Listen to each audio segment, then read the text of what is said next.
Assalamualaikum warahmatullahi wabarakatuh. Bertemu dengan Ambo jenis Satria.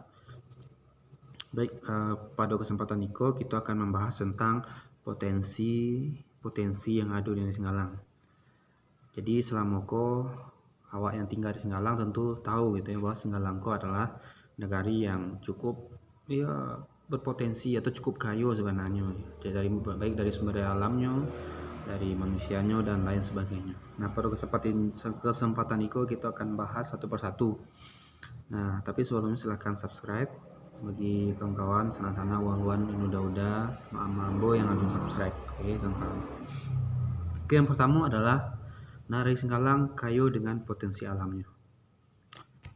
Nah, yang pertama adalah Batang Eduo. Mungkin yang menonton video ini adalah pernah ke Batang Eduo sebelumnya.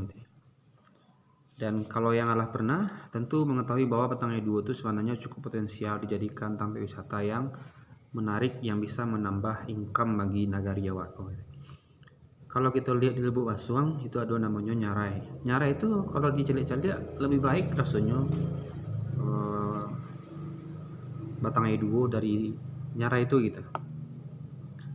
Tapi mereka kelebihannya adalah mereka dikelola dengan baik, mereka dikelola dengan benar dan dikelola secara profesional, begitu. Mungkin selama gue di negara Jawa mungkin ditakutin itu terjadi maksiat gitu ya, terjadi hal-hal yang tidak diinginkan gitu. Dan Ambo yakin dan percaya kalau ketika misalnya wisata itu dikelola dengan baik, dijaga dengan baik, dan pokoknya dikelola dengan profesional, maka hal itu akan bisa kita tanggulangi, kalau kita akan bisa dicegah sebelum itu terjadi. Itu kan menurut Ambo pendapat. Yang kedua, Air Mancur. Nah, Air Mancur ya, tepatnya Jorong Air Mancur. Di situ ada namanya air terjun Lambahanai atau menyebutnya Air Mancur ya kan. Nah, Air Mancur adalah aset yang sangat berharga, termasuk di situ Megamendung. Nah, jika dikelola dengan baik, maka insya Allah pendapatan nagari akan meningkat. Dikelola dengan profesional dan transparan, maka saya yakin, Ambo yakin, pendapatan asli nagari itu akan meningkat. Karena setiap tahun mereka yang misalnya menggalih di Mancur atau yang punya pemandian itu pasti ada retribusinya ke nagari begitu. Nah, kalau insya Allah kalau dikelola dengan baik, insya Allah akan bertambah pendapatan asli nagari awakko gitu. Nah, selanjutnya potensi masyarakat. Nah, itu yang menarik kawan, wan-wan dan udah. Di situ kalau mungkin kita tahu kasar ya, di Singgalang tuh ada 6 buah SD. Anggaplah satu SD itu punya 200 atau 250 siswa gitu ya. Paling kurang ya 250 siswa. Kali 6 berarti ada 1.500 anak SD. Kini itu. Tambah anak SMP 300, 400, tambah anak SMA yang sekolah panjang ada sekitar tambah lo 300 sampai 100, ada 1.200, tambah lo mahasiswa 300, 1.500 atau mungkin bisa angkanya menyentuh angka 3.000 gitu ya. Sedangkan masyarakat Singgalang, jumlah populasi Singgalang hariko itu kisaran 9.000 sampai 10.000. Artinya kalau anak-anak muda, artinya sumber daya manusia yang muda-muda ada 3.000 orang, artinya ada sepertiga dari masyarakat negara Singgalang adalah calon-calon potensial untuk jadi orang-orang hebat, anak-anak muda yang masih sekolah gitu.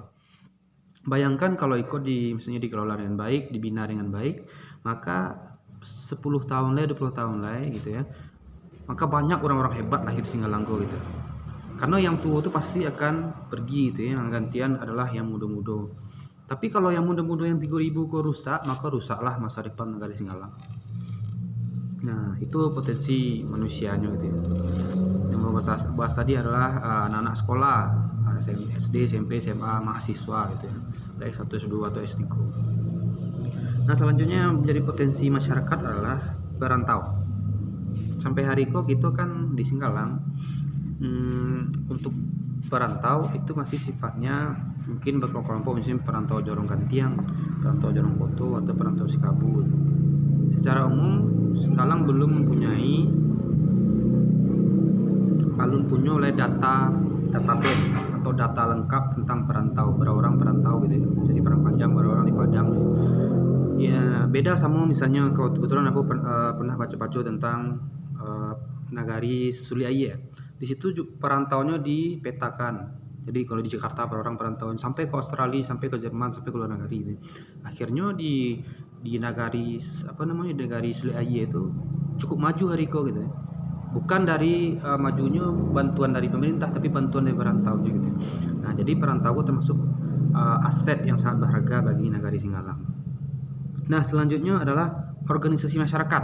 Nah, organisasi masyarakat itu bisa ada namanya LDS, Lembaga Didikan Subuh, ada namanya BKS, ada namanya Himpunan Mahasiswa, ada namanya Pemuda, ada namanya Alim Ulama, Cadiak Pandai, Bondo Kanduang, dan yang paling tinggi itu kan Kerapatan Adat Nagari.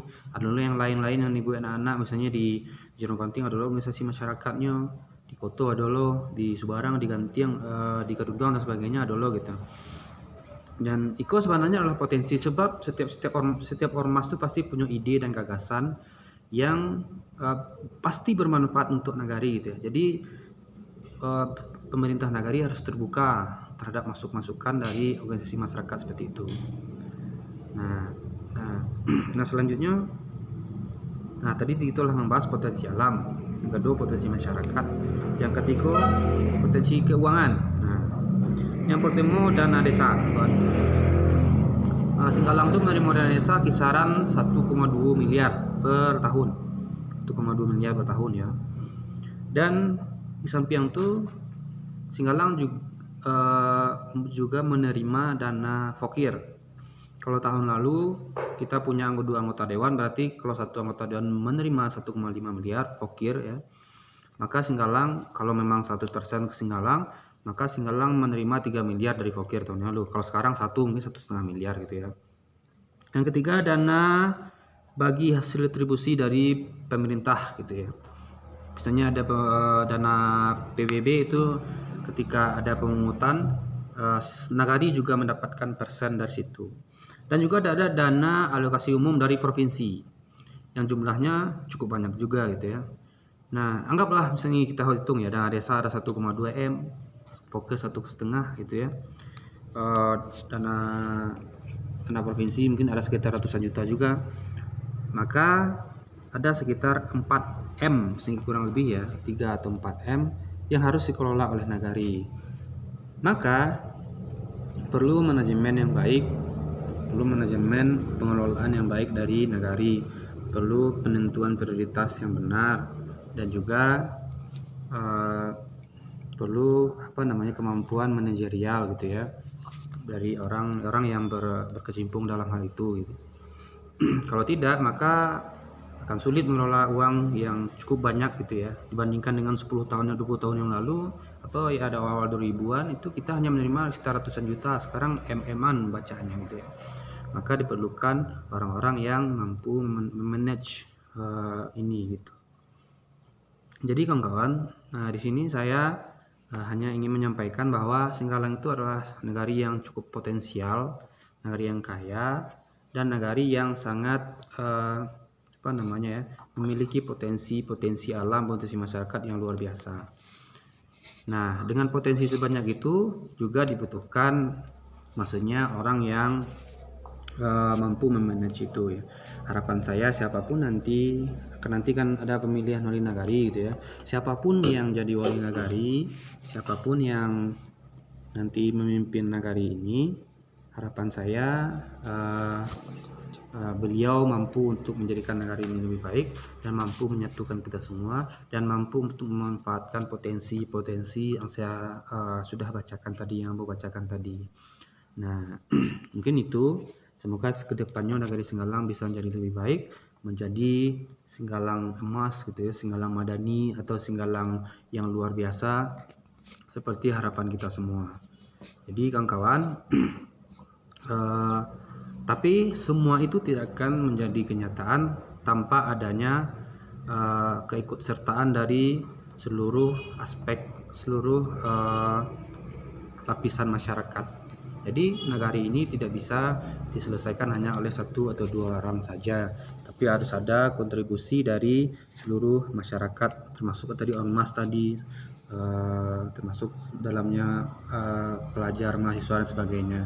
Karena ketika kita bersama, ketika kita memiliki tujuan yang sama dan kita bergerak bersama, insya Allah negara ini akan menjadi lebih baik. Dan mari kita hilangkan ego-ego sektoral. Sektoral maksudnya ego-ego yang sifatnya pribadi, ego-ego yang sifatnya apa namanya, kekelompokan gitu, maksudnya kelompok A, kelompok B gitu, itu kita hilangkan. Mari kita bersatu, insya Allah negara ini akan jadi lebih baik. Dan siapapun nanti yang akan menjadi nahkoda di negara ini, saya berharap adalah orang yang tepat dan orang yang mampu untuk mengelola negara ini menjadi lebih baik. Mungkin sekian. Apabila ada kata-kata ampuh yang salah, mohon maaf. Bahasa Indomie gitu ya. Apabila ada kata-kata ampuh yang salah, mohon maaf. Mungkin sekian dari Ambo. Semoga Singgalang menjadi lebih baik. Sekian. Assalamualaikum warahmatullahi wabarakatuh.